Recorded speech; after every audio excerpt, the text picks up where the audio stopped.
আসসালামু আলাইকুম। বাসায় যদি থাকে এই একটা রেসিপি তৈরি, তাহলে ইফতার কিংবা সেহরি যাই বলুন না কেন, ভাত খাওয়া হবে কিন্তু ভরপেট।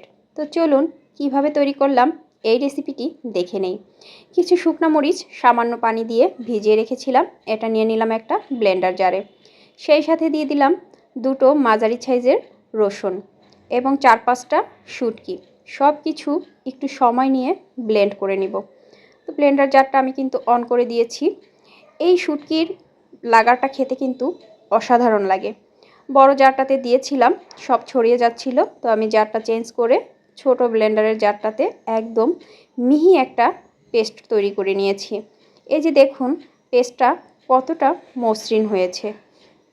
এই শুটকির পেস্টটা কিন্তু একদম মসৃণ করেই নিতে হবে, তা না হলে কিন্তু এই ভর্তাটা খেতে খুব বেশি ভালো লাগবে না। তো আমি সামান্য একটু তেল গরম করে তার ভিতরে বড় বড় করে 2 মুঠো পেঁয়াজ কুচি দিয়ে দিলাম, সাথে দিয়ে দিলাম লবণ, যাতে করে পেঁয়াজটা খুব তাড়াতাড়ি নরম হয়ে যায়। এই শুটকির ভুনাটা কিন্তু অনেক দিন সংরক্ষণ করে রাখা যায়। নর্মাল ফ্রিজে তো 1 থেকে 1.5 মাসের মতো ভালো থাকে, আর ডিপ ফ্রিজে আরও অনেক দিন রেখে খাওয়া যায়। আর এই শুটকির ভুনাটা বা ভর্তাটা বাসায় থাকলে অন্য আর কিছু প্রয়োজন হবে না।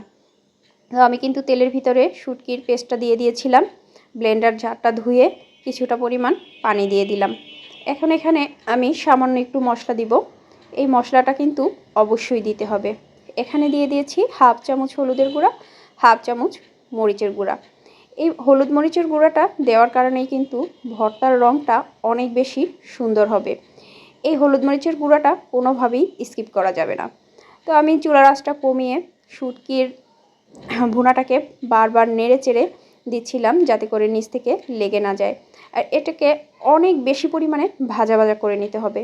এই যে দেখুন ফাইনালি আমার শুটকি ভুনা বা শুটকি ভর্তাটা কি সুন্দর হয়ে গেল। আপনারাও কিন্তু এভাবে বানিয়ে অনেক দিন সংরক্ষণ করতে পারেন। আজকের মতো বিদায় নিচ্ছি। আল্লাহ হাফেজ।